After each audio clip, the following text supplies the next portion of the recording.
માત્ર 50,000 ભરી અને ડ્રોન વસાવો, ડ્રોન વ્યવસાયની અંદર કમાવો 7 થી 8 લાખ રૂપિયા પ્રતિ વર્ષ।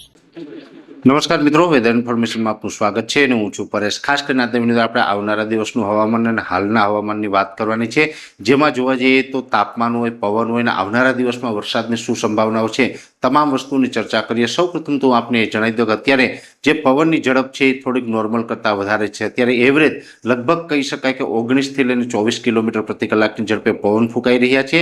એ સાથે પવનની દિશા છે મુખ્યત્વે પશ્ચિમ અને પશ્ચિમ ઉત્તર, તો અમુક જગ્યાએ પશ્ચિમ દક્ષિણની છે। તો આ જે પવનો ફૂંકાઈ રહ્યા છે એ પણ અરબ સાગર તરફથી ભેજવાળા પવન આવી રહ્યા છે। આમ જોવા જઈએ તો અરબ સાગર અને બંગાળની ખાડી બંને સક્રિય છે, છતાં પણ ત્યાં કોઈ વરસાદી સિસ્ટમ અત્યારે સક્રિય નથી। પણ હા, એક ચોક્કસથી છે કે આવનારા દિવસમાં એક સિસ્ટમ બને તેવી સંભાવનાઓ છે। હવે જોવા જઈએ તો પવનની જે ગતિ છે એ થોડીક વધારે છે, એ સાથે તાપમાનમાં પણ હવે લગભગ છેલ્લા 2 થી 3 દિવસથી સતત વધારો થઈ રહ્યો છે। અત્યારે એવરેજ તાપમાન છે લગભગ 28 થી લઈને 31 ડિગ્રીની રેન્જમાં ચાલી રહ્યું છે અને અલગ અલગ વિસ્તારની અંદર જોવા જઈએ તો પવનની ગતિ છે એમાં વધઘટ પણ થઈ રહી છે। હવે આપણે જે સમજવાનું છે કે આવનારા દિવસમાં શું થશે, અત્યારે જોવા જઈએ તો હાલમાં 1-2 દિવસ કે 5 દિવસમાં કોઈ વરસાદની સંભાવનાઓ નથી, જેમાં ખાસ કરીને સેટેલાઇટના માધ્યમથી જોવા જઈએ તો આખો જે આપણો ઇનસેટ છે, આ જે આખું આપણું જે ભારત છે એમાં મધ્ય ભારતની અંદર થોડુંક જે આપણે સક્રિય થયું છે। આમ તો આ બંગાળની ખાડી છે, અરબ સાગર છે અને એની સાથોસાથ જોવા જઈએ તો મધ્ય ભારતમાં જેમાં મહારાષ્ટ્ર ત્યાંથી લઈ અને જે મધ્યપ્રદેશના ભાગો છે આ સક્રિય છે, ઉત્તર ભારતના જે આ ભાગો છે યુપી વાળા એ પણ સક્રિય છે, પહાડી પ્રદેશવાળા વિસ્તારો છે આ પણ તમામ સક્રિય છે। પણ ખાસ કરીને જો આપણે ગુજરાતની વાત કરવા જઈએ તો ગુજરાતની અંદર માત્ર અમુક જગ્યાએ તમને સામાન્ય વાદળ દેખાતા હશે, એટલે કે બહુ કાંઈ ખાસ અત્યારે આપણી ઉપર એક્ટિવિટી ચાલી રહી નથી। હા, એક ચોક્કસથી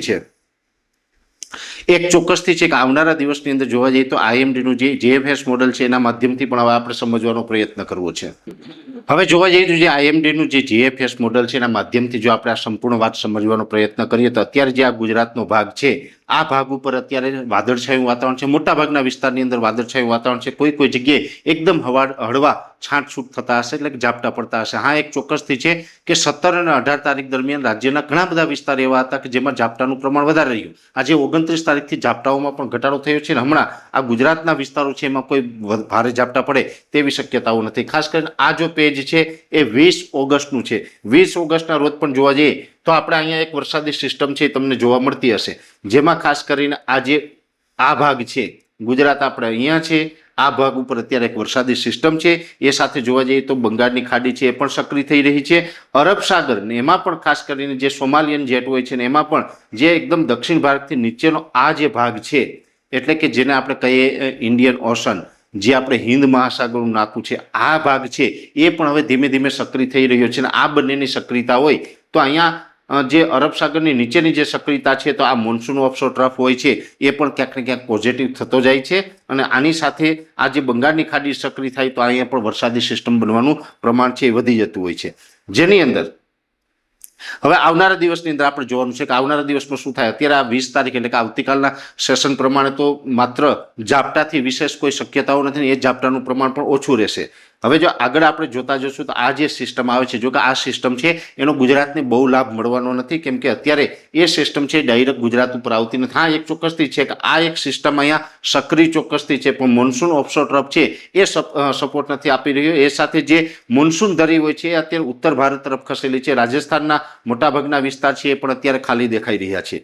પણ આવનારા દિવસમાં ચોક્કસથી સિસ્ટમ છે એ ગુજરાત તરફ આવે, કેમ કે આમ જેમ આગળ જશું તો આપણે લગભગ ઘણા દિવસ પહેલા વાત કરી હતી 22 ઓગસ્ટની। 22 ઓગસ્ટે જોવા જઈએ તો બંગાળની ખાડી છે ને બહુ સક્રિય થતી જોવા મળે છે, અને બંગાળની ખાડી જેટલી સક્રિય રહે તો બેક ટુ બેક ત્યાં સિસ્ટમ બને એનો લાભ છે એ ડાયરેક્ટ ગુજરાતને મળતો હોય। એટલે 22 તારીખનું સેશન છે ત્યાં સુધી ખૂબ પોઝિટિવ જોવા મળી રહ્યું છે। એ સાથે આ 23 તારીખે જોશું તો આ લગભગ ગુજરાત અને ત્યાંથી પૂર્વના ભાગો છે, જેમાં ઉત્તર ભારતના ભાગો હોય, મધ્ય ભારતના ભાગો હોય, પૂર્વ ભારતના ભાગો હોય, આ તમામ વિસ્તારો છે ને એ સક્રિય થતા જોવા મળે છે। પણ આવનારા દિવસની અંદર આપણે ગુજરાતની અંદર હજુ પણ વરસાદની રાહ ચોક્કસથી જોવી પડશે। જો કે મેં આપને જણાવ્યું હતું અહીંયા જે સક્રિયતા જોવા મળે એને કારણે મોન્સૂન ઓફશોર ટ્રફ છે એ થોડુંક વધારે પોઝિટિવ થાય છે। આનું જોવા જઈએ તો આ છે 24 ઓગસ્ટ।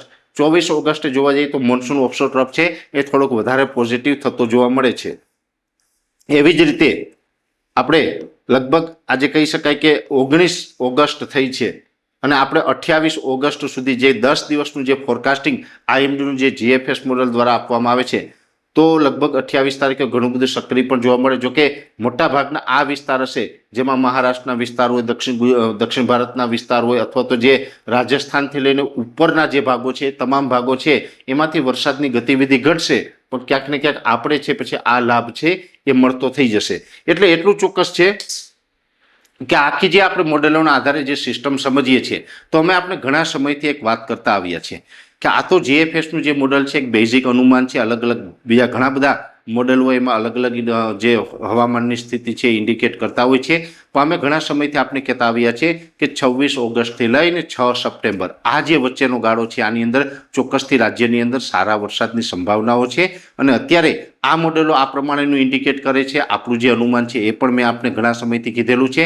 હા, એક ચોક્કસથી વાત છે કે 26 તારીખ કહે કે 26 કહે કે 27 કહે, એનો મતલબ એવું નથી કે 26 એટલે એક્ઝેક્ટ 26 થી ચાલુ થાય, 27 થી ચાલુ થાય, પણ 26 થી લઈને 6 સપ્ટેમ્બર આ જે 11 દિવસનો ગાળો છે, આમાંથી ચોક્કસથી સારા વરસાદ થવાની અત્યારે પણ મને અપેક્ષા દેખાય છે. હા, એક ચોક્કસથી છે કે આ વરસાદ પછી પણ સપ્ટેમ્બર મહિનો છે એકંદરે ખૂબ સારો રહેવાનો છે. એટલે 26 ઓગસ્ટથી લઈને 6 સપ્ટેમ્બર વચ્ચે તો વરસાદનો રાઉન્ડ આવશે જ, પણ એ સાથે આવનારા દિવસમાં સપ્ટેમ્બર મહિનામાં પણ એકંદરે મધ્યમથી સારા વરસાદ રહેવાના છે.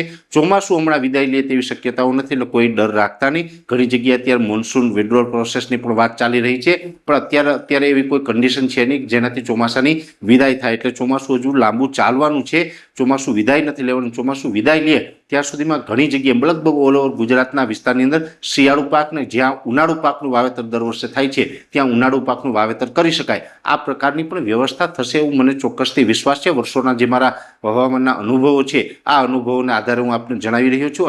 અત્યાર સુધીમાં જે ગુજરાતની અંદર વરસાદ થયો છે એ 58% વરસાદ વરસ્યો છે, અને આ વર્ષે લગભગ 90 થી લઈને 93% સુધીનું ચોમાસું થાય, એટલે કે હજુ પણ લગભગ 42 થી લઈને 45% સુધીનો વરસાદ વરસે તેવી શક્યતાઓ છે. એટલે હજી વરસાદ છે એ ઘણો થવાનો છે, ને આપણે પાણીની વ્યવસ્થા પણ થાય તેવી પૂરી શક્યતાઓ અત્યારે અમને દેખાઈ રહી છે.